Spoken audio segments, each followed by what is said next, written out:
No je to pre všetkým nádherná kniha, musím odporúčať každému, že nádherne spracovaný vzťah dvoch vynikajúcich básnikov, teda Hughesa, Sylvie Platovej a tretej ženy, ktorá prišla do ich života, Asie Vavilovej, a ich, som povedala, aj nádherný, ale aj tragický osud.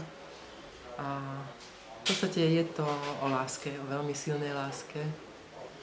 Najprv medzi Sylviou a Tedom, a potom medzi Tedom a Asiou, a obidve ženy, ktoré milovali tohto básnika, ktorý bol nesmierne silný človek a nesmierne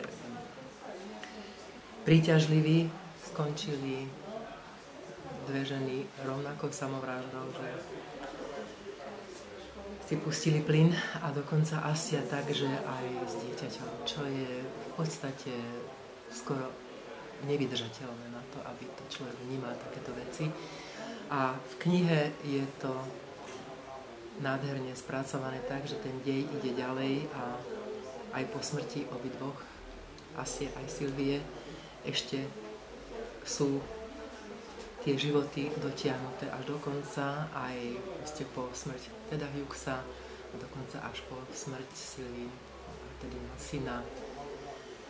Takže to je naozaj, mám rada také knihy, kde je také dlhé časové rozpätie, že kde sa tie osudy nielen tak v krátkosti ako preberú, ale že jednoducho aj tie súvislosti sa usilovala spisovateľka tam dostať do toho, a myslím, že sa jej to nádherne podarilo.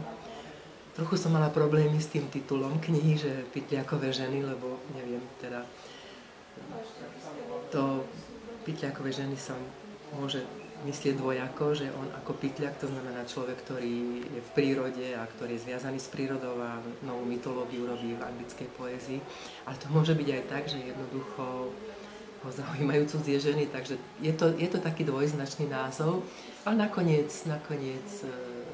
to bolo akože v poriadku. Takže ja vlastne som robila len doslov knihy a francúzsky neviem, mne sa dostal do ruky len preklad Igora Navrátila. No a toľko, že som k tomu urobila, že som mu povedala, že existujú slovenské preklady aj Sylvie Platovej, aj teda Hughesa Sylvie Platovej odo mňa a Ted Hughes od Martina Solotruka v knihe Krá. A moje preklady vyšli dvakrát, raz ako Luna a Tis a druhýkrát ako pod názvom Hrana v slovenskom spisovateľi, obidve knihy. Takže toto je prístup k básňam Sylvie Platovej a teda Hughesa. Som veľmi rada, že sa do slovenčiny dostala táto kniha, ktorá ich životy osvetlí z veľmi, veľmi mnohých strán a mnohých. Taká viachlasná kniha je to, ktorej naozaj od priateľov, od rodičov, plus rodinných príslušníkov, plus ľudí z dediny, kde oni bývali, že sa tam dostávajú tie hlasy, ktoré vytvárajú potom tieto postavy, ktoré sú naozaj živé a plnokrvné, tak sa pohybujú knihy.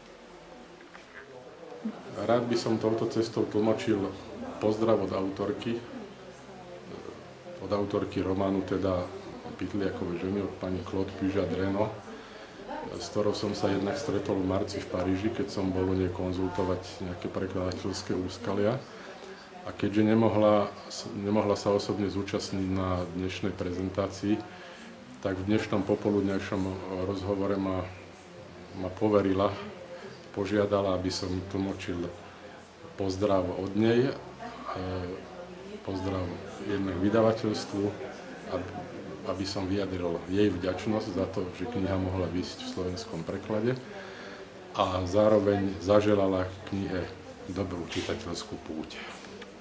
Takže som rád, že som to mohol aspoň takto tlmočiť.